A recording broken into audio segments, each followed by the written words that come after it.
Magandang araw mga lalabs! Welcome to my mini vlog! Kahapon nga po pala mga labs, may dalang pang sopas yung aking mister. Nung nakaraang araw ko pa kasi talaga gustong kumain ng sopas. At bagay na bagay nga rin sa maulang panahon. Kaya ayan, magluluto na tayo ng sopas. Anyway mga labs, nakapaghiwa na nga po ako dyan ng sibuyas. And ito na nga po at nagagayat na ako ng ating bawang. As you can see mga labs, gigil na naman po ako dyan sa bawang. Pukpok kong pukpok. Charis! After ko nga pong mabalatan and mahiwa yung ating bawang, chichap-chapin ko nga po siya ng maliliit. Yung parang pino. Pero okay lang naman kahit hindi masyadong pino. After ko ma-prepare yung ating bawang, sisimulan ko na nga rin pong gayatin yung ating repolyo. Bago ko po yan hiniwa, hinugasan ko po at tinanggalan ng mga bulok-bulok na part. Kaya nga din po ang bahala kung gaano kalaki or kaliit ang gusto nyong hiwa sa ating repolyo. Ako kasi ganyan ang ginawa ko. Iba-iba po kasi talaga tayo ng way ng paghihiwa ng ating gulay based sa ating gusto. Nung matapos ko na nga pong hiwain ng ating repolyo, nag-start na rin po ako mag-prepare ng ating carrots. O diba, kakit ng ating carrots parang yung nagbabalat. Charis! Bawal ang kumontra. Ang kumontra pangit. Charis! Hoy! Nabulangan nyo! So yun na nga mga loves, mabalik tayo sa carrots. Hiniwa ko nga lang po yan ng pahaba and maninipis. Struggle is real talaga ako dyan sa paghihiwa ng ating carrots. Ang sakit sa kamay. Charis! Ginusto mo yan, panindigan mo. Hiniwa ko pa po pala yan ng mas maninipis pa and hiniwa ko sa gitna. Gusto ko kasi ng medyo mas maliit pa yung hiwa niya. After ko nga pong mahiwa yung ating carrots, nag-start na rin akong maghiwa ng ating hotdog. Ang pinili ko nga po pala is chicken hotdog. Kayo na po ang bahala kung anong mas bet nyong gamitin, yung red hotdog ba or yung chicken hotdog. Ako kasi yan yung mas gusto ko para mas masarap. And yan, tapos nang mahiwa ang hotdog. Ready na ang ating ingredients. O, may nakikita ba kayong kulang sa ating ingredients? Comment down below. Charis!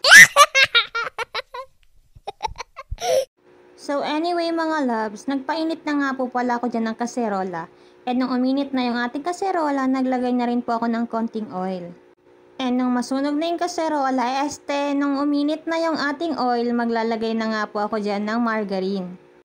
Kayo na pong bahalang magtansya-tansya kasi tansyameter lang din yung ginamit ko. Naglagay nga po pala ako ng oil para hindi po masunog yung ating margarine.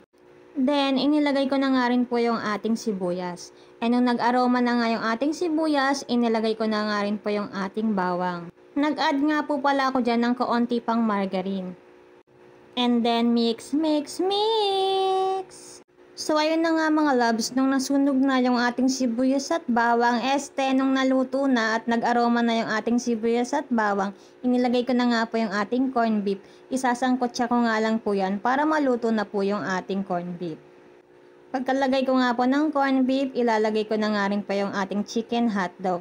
And then mix, mix, mix! 2,000 years later. Anyway mga loves, after mahilo ng hotdog at corned beef, kakahalo ko, ilalagay ko na nga rin po pala yung carrots. After kong mailagay yung carrots, maglalagay nga rin po pala ako dyan ng tubig and then pakukulaan ko lang po siya. And nung okay na nga po at kumukulo na siya, ilalagay ko na nga rin po yung ating pasta shells. Nag-add din po pala ako dyan ng 2 mangkok na tubig para doon sa ating pasta shells kasi sigurado ako na sisipsipin niya yung unang tubig na inilagay natin. Pagkukulaan ko nga po ulit yan para maluto na yung ating pasta shells.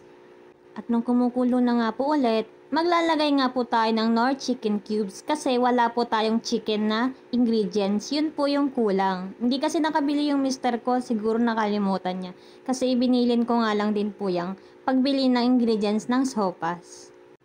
Naglagay nga po pala ako dyan ng patis and ng paminta. And nung okay na yung ating pasta shells, inilagay ko na nga rin po yung ating repolyo. Pagkatapos ng gulay, maglalagay na nga rin po pala ko dyan ng evaporated milk. Hindi ko nga po pala inubos dyan yung isang lata. Hinalo-halo ko lang po pala yan para ma-sure na hindi masusunog yung ilalim ng ating sopas. Nung kumukulo na nga po ulit yan, naglaad po ako dyan ng kaunti pang paminta. So ayun na nga mga loves, titikman ko nga po yan kung ano pang dapat kong idagdag, kung magdadagdag pa ba ako ng asin or hindi na. At dahil medyo matabang pa nga po siya, nag-add po ako dyan ng 1 teaspoon ng asin. Tiyanek ko nga rin po pala dyan kung malambot na at luto na yung ating pasta shells. And para sa akin, okay na po yung texture ng ating pasta shells. And ayan na mga loves, finally, luto na ang ating sopas. Bili na, let's eat!